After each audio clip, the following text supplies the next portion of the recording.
Hello everyone, this is me, it's Wolfram, and today I bring you another chapter of the ZORGA guides. This time I will focus on a metagame interpretation for the BCSs to come, so we can make informed choices about how kind of list we want to bring or how we want to tune our decks. Okay, so first of all, I want to kind of apologize because I feel this video, it's coming a bit too late because last week it was BCS Austria. I participated here and well, I got top 8 with ZORGA, so I kind of wanted to make a coverage for how I think the list performed and how I think it should be evolving into the new adjustments that will be made for the meta with the new sets that are coming, right? So I wanted to do this a bit earlier, but for work stuff and such, I wasn't able because I didn't have the proper time. Okay, so also I wanted to say that last video, the audio wasn't really good. So I'm trying to improve this. This time I'm recording the video in a different way. So if you could just let me know in the comments, what do you feel about how the sound is working now? I would be very happy. Okay, so let's get into business. Okay, so this video will have like 3 parts.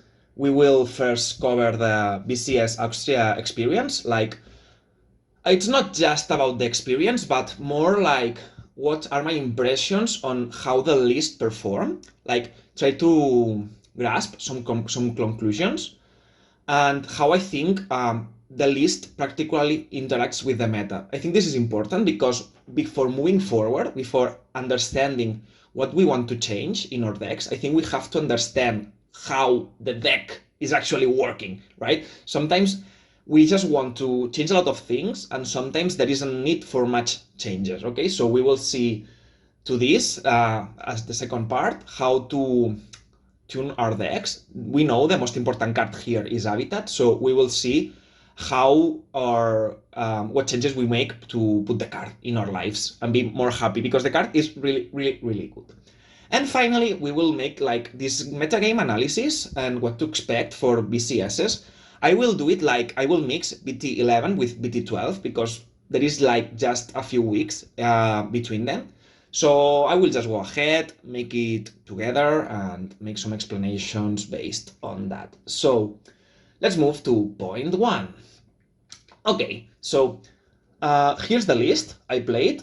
The deck performed extremely well through the whole tournament, and I don't regret any of these lists. Fronts were the right choice versus what I did on my deck profile. There I was still on draws, but after trying a bit more, I think fronts are 100% the way to go this meta, because they guard properly the attacks, the meaningful attacks they have to guard, and they don't deck you out. Like, in this meta, I know there is like this conception of the games being too fast or the games ending super fast, but that's not the ZORGA perspective of the meta. Like, the fact is that ZORGA can beat decks through decking them out, and fronts help you massively with that. Like, if you are able to realize what game won't be able to be closed by dealing damage and you play for it, you deck them out, you win the game, okay? So that's the first thing.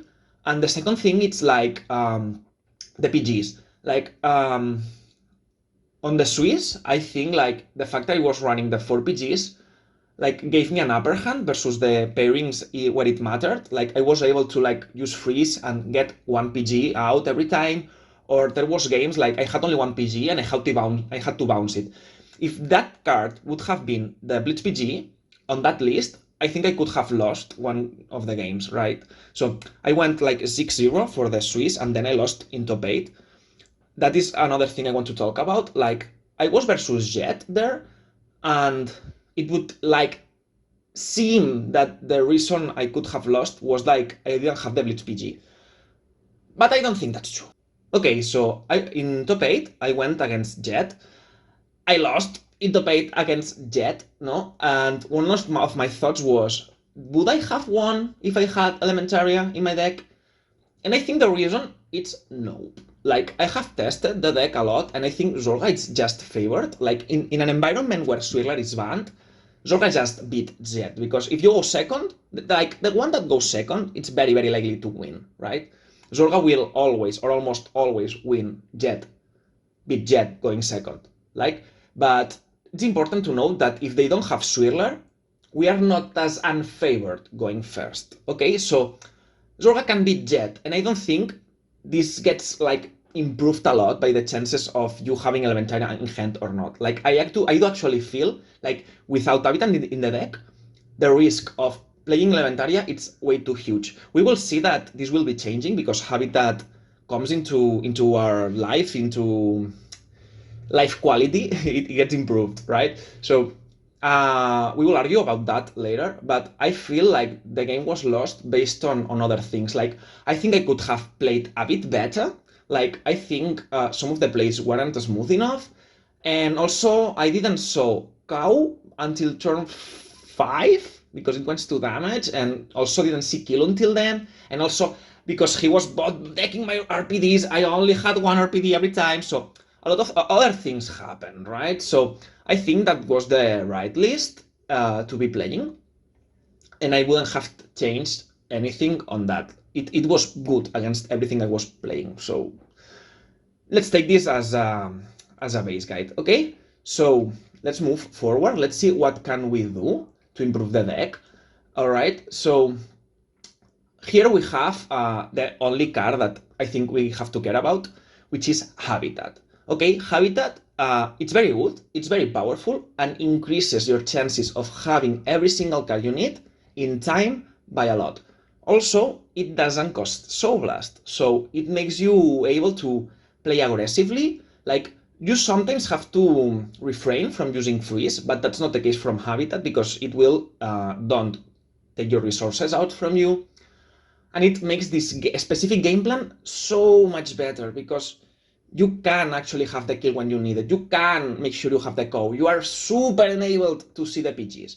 Okay, so here's the thing. That's the deal.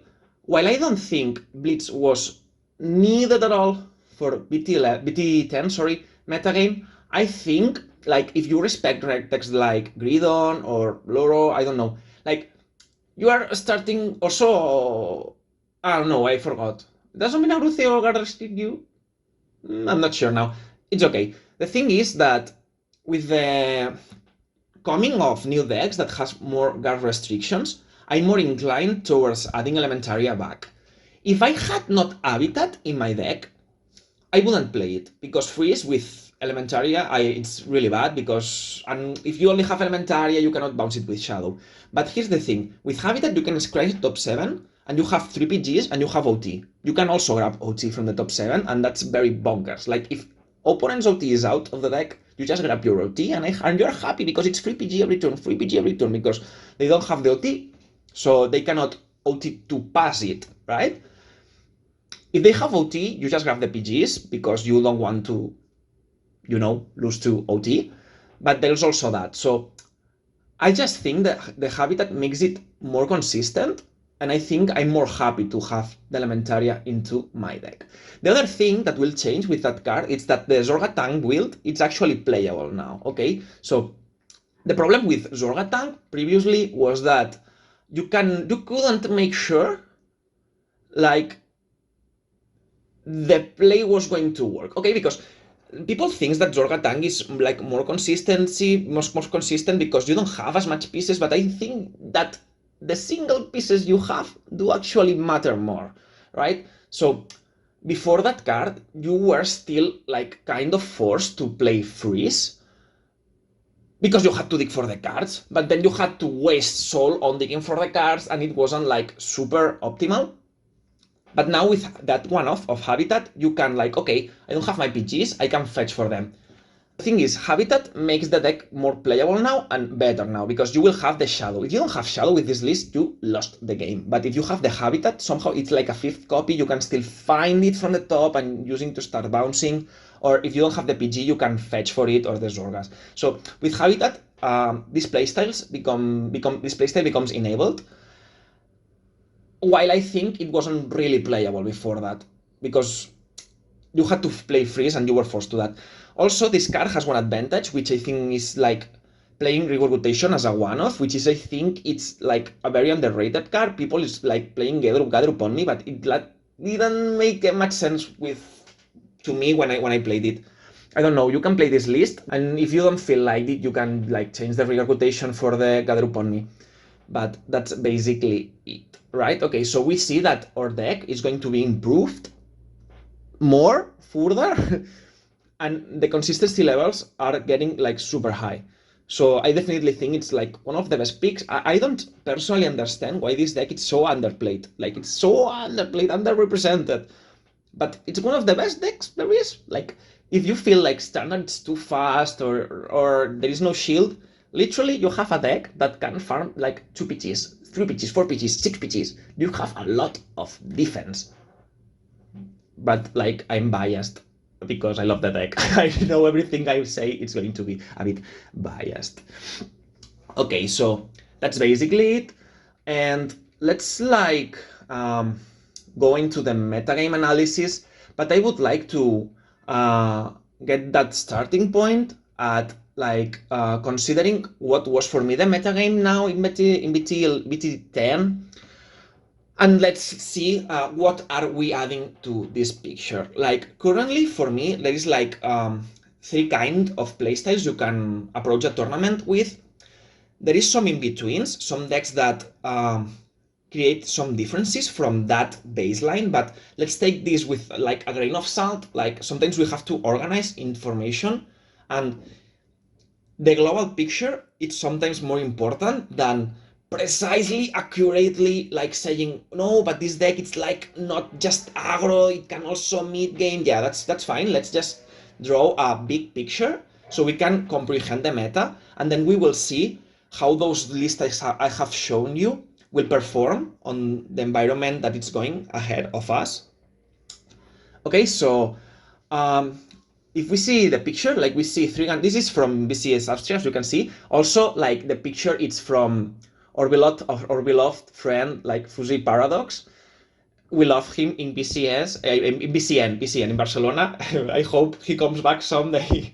Okay, so you can go to Vanguard Paradox and you can see the rest of the metagame, the decks that have top. You can go and like find your scores. If you have top, you can see your ranking on the global scene. It's a very good web for finding decklists, so I recommend it to you. That's where I get the picture from.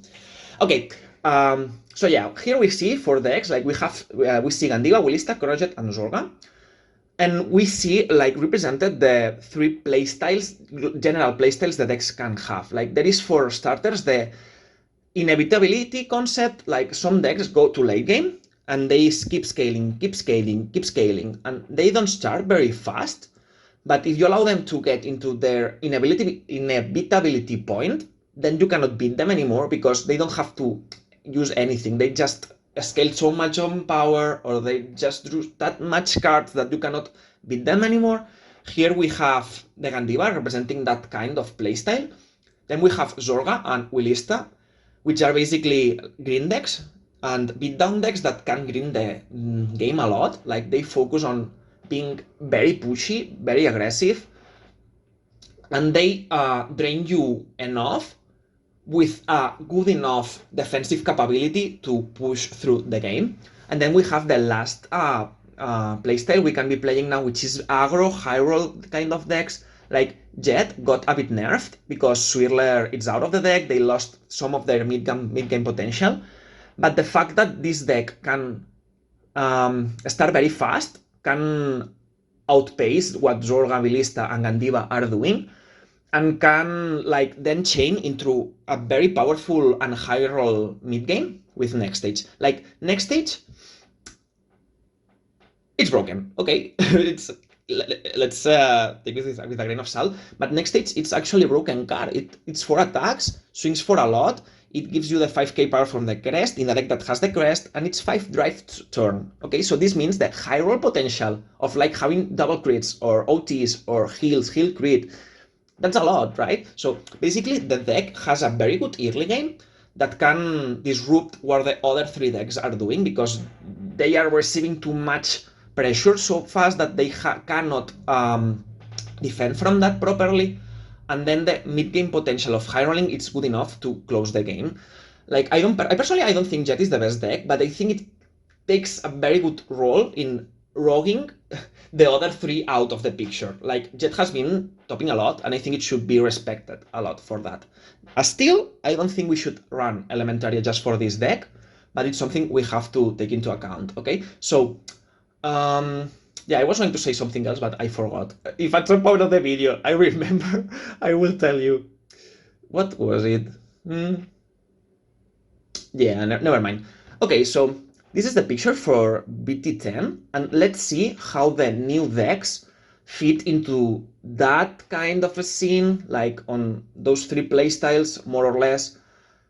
And then we will talk about how the lists I showed you previously, how do they fit, or how do they interact, or how do they sit, and how likely are they to beat those out. Okay, so let's go to part 3. Okay, so here we have our inevitability decks, or grind matchups, decks that doesn't fit the definition I just gave you as much.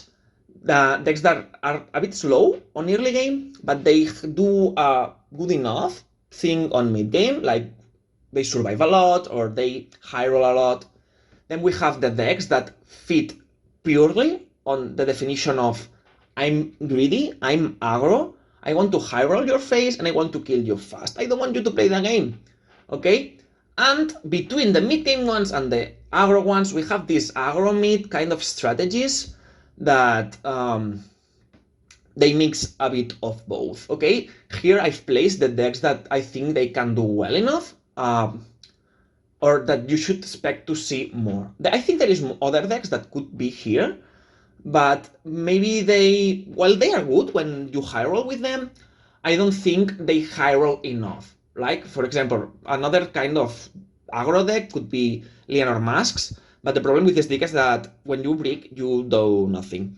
Okay, Draguel, it's kind of like that. It kind of breaks too much, but I still think, like, we can expect it, okay? So if you think, like, for example, I didn't put Magnolia here for the same reasons. I think it's that a deck that could be here because what it is doing, it's good enough.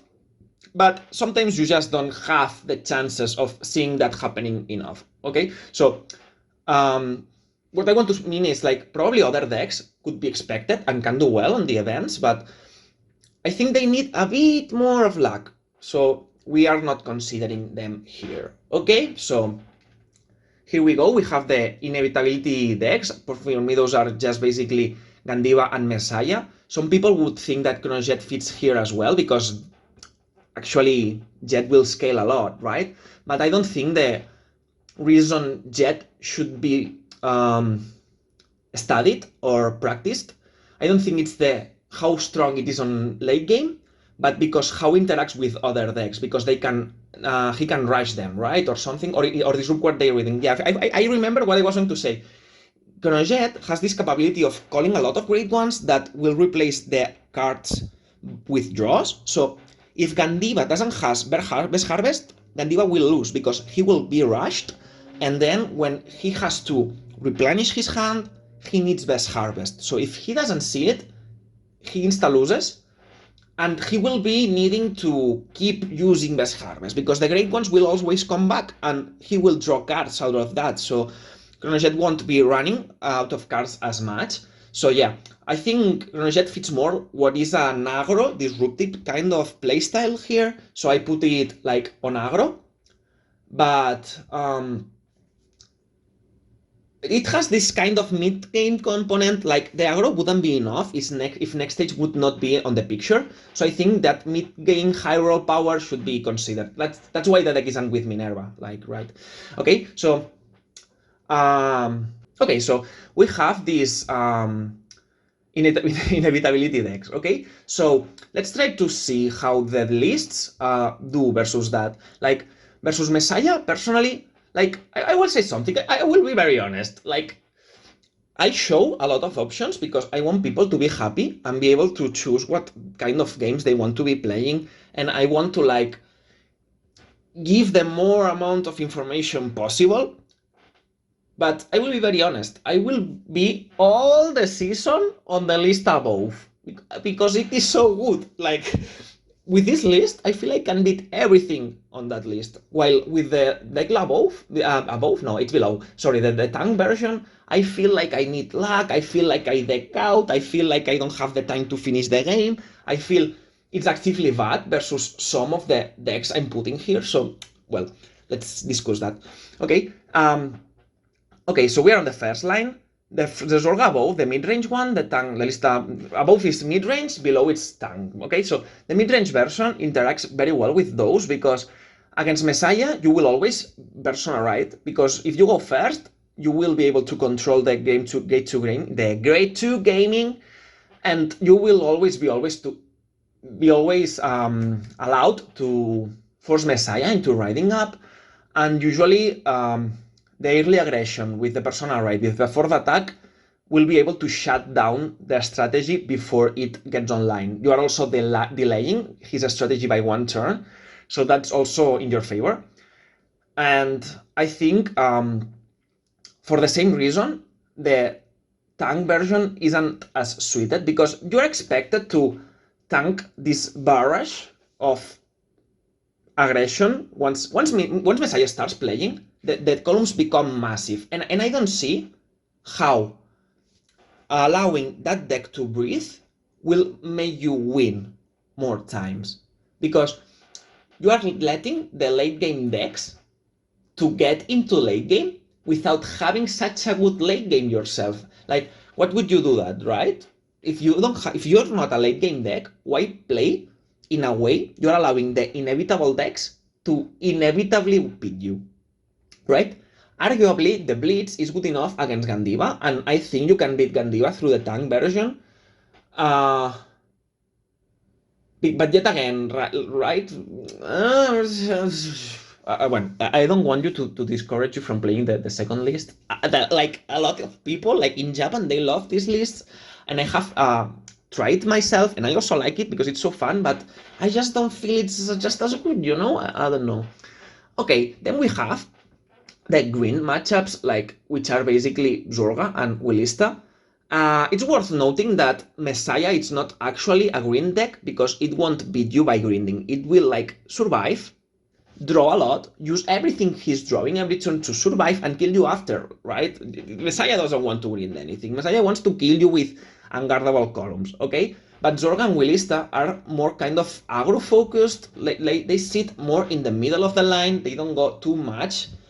They have a good relationship between the beatdown and the green, right?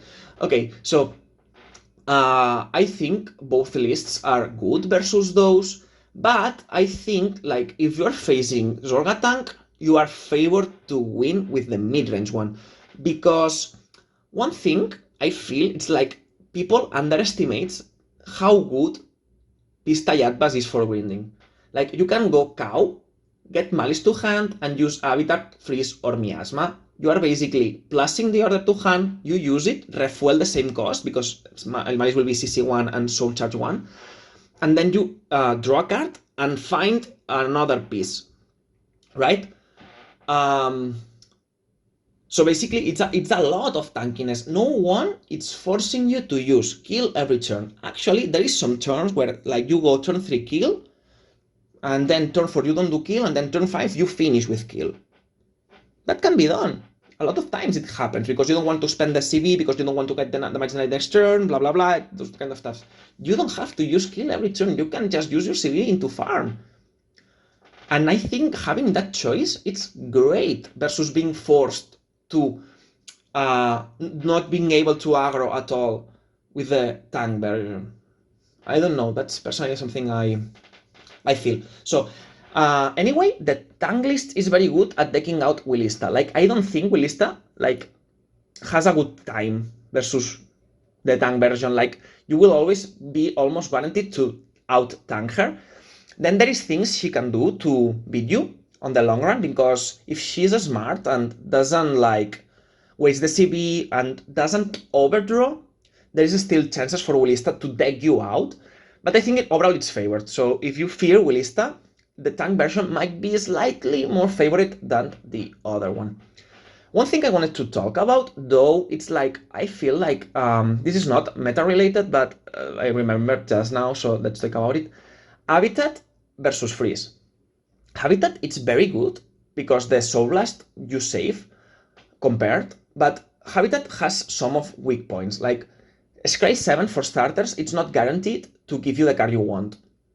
Okay, if you have the card in drop already, Freeze it's 100% giving you that card. If the card is already there, Freeze it's better because you pay Soul Blast 1 to make two things happen. For starters, guaranteeing you have the card 100% of the time, and second thing, the copy you are generating, it's an extra one. Like you can PG, and that PG can cop to hand, and you still have 3 more PGs in your deck to drive check. Okay, so when you pay the Soul Blast, you are creating a 5th copy, a 6th copy of that PG, which is massive.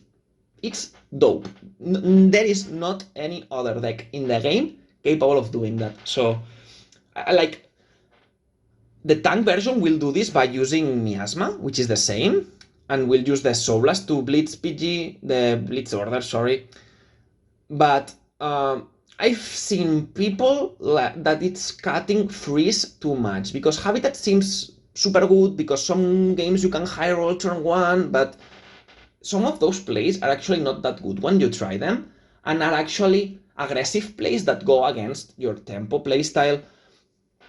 And yeah, well, that's fine. I'm debating too much, and I feel this video is going to be longer than I expected. Okay, I hope you're finding the content interesting though, because I can like keep speaking, and it gets very long. Also, if you have any particular question, you can let me know on comments. I always love asking. I love answering.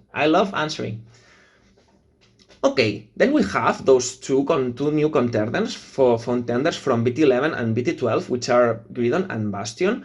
Personally, I think Gridon it's very good, and I will be honest, it's the sole reason I want to add the Blitz PG, because it can be a game-changing card. Like, if you have the Blitz, you are winning games that if you have a PG, normal PG, you would be losing. So if Habitat turns out to be good enough at grabbing the PG and grabbing the OT, I think it's worth running the Blitz PG, just for that pairing. I think it should be respect. Like, it will deck out fast, like, you don't even have to actually deal the 7th damage, but you want to make sure you survive, and Blitz PGs have how I think you actually make that happen. On the other hand, we have Bastion. I will be very honest here. I think Bastion, it's like hyped, but I don't think it's as good. Okay, so Bastion will be very slow, and then we'll try to high roll out of the drive checks with this, which is basically a thing that it's RNG, right? It's not something you can be sure about. I don't like Bastion as much for that reason. Like, the deck feels completely different between decks like games that the high roll is massive, and when the high roll is poor, the deck just doesn't do enough. But it's fine. I think it's a deck that we will see, so should be here. I will be very honest. We shouldn't be scared about Bastion. If you go on the mid-range list, you rise them, then you farm PGs, survive, kill, and they are dead. There's nothing they can do. The problem will come if they high roll out of the drive checks, because they will heal, and then it can be spooky.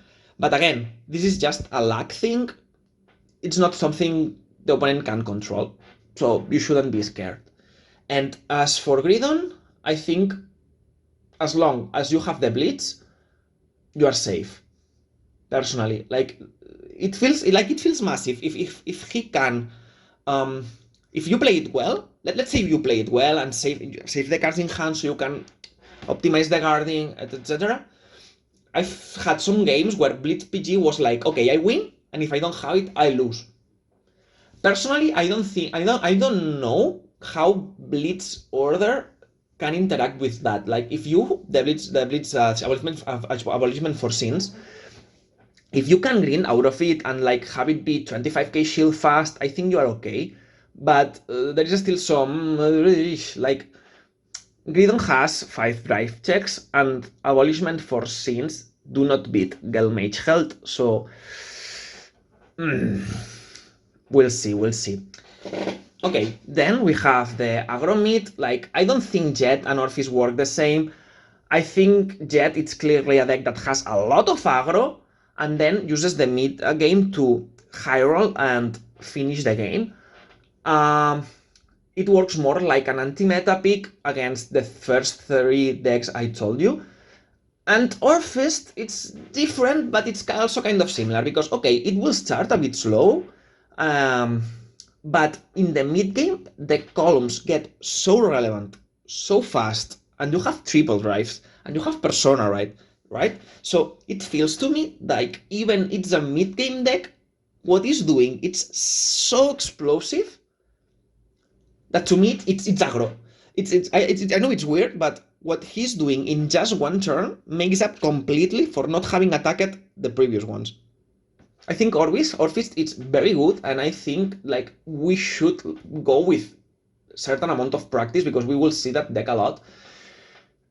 I think it should be topping. Like, if it doesn't top, I would not understand, because also you are calling like 2050 grade ones, and that's the same Jet is doing. If Gandiva does not have Burst Harvest, they proceed to Instalus. That's what it is. Okay, here I'm not sure. Like, I think both lists should be fine with versus that. I think the mid-range list is better versus Chronojet compared to the tanky one, because like you won't kill Jet, you won't control Jet with the tank list. Like, you kinda have to hope you reach mid-game in a decent conditions, and if you do, then Jet will deck out with all of these 5 drive checks and such, and draws. But I don't think it's like super sure. Like, with the deck above, I can control the tempo of the game. With the deck below, I do not. So that's your choice. And versus Orphist, I think both should be fine, honestly. I think some games you will like or prefer to have the Blitz order, abolishment for sin, because Orphist struggles from hand size sometimes if he doesn't grind out of Polraxis Dragon, and being able to tank and having like maybe not as much pressure, but enough pressure can be a good strategy versus Orphist, who can struggle with shields because it's running a lot of orders, a lot of grade 3s. I think the tanky version could be a bit better, or at least a bit safer, because the deck above, the mid-range list, cannot guarantee your survival. I don't know, maybe I'm a bit biased, but I've been feeling that Orphist Masks is really good. Like, it has a very good consistency versus results ratio. I don't know. And I think Orphist does very well into Wallista, because, I don't know, that turn 3 feels insane to me. I don't know. Let's move on to the last part. Those decks are kind of greedy decks that want to go all of nothing, and they kill you very fast. Those decks doesn't want you to play at all. They just want to kill you. And let's put into parentheses or comma, like OTK with a grain of salt, but those decks want to do that. And here I will be very honest again. Regardless of how consistently those decks can pull those strategies, the thing is the tank version is super slow, and I don't think you can beat those, because they will just destroy you, and your pressure will be low, and they will have more cards, they will survive more, then the pressure, it will be insane, and you will lose. Like, I don't see the tank version grinding into the late game it wants to have, because those decks will kill you. However, the mid-range list is very good, because you can put pressure on them, so they will struggle at doing their thing.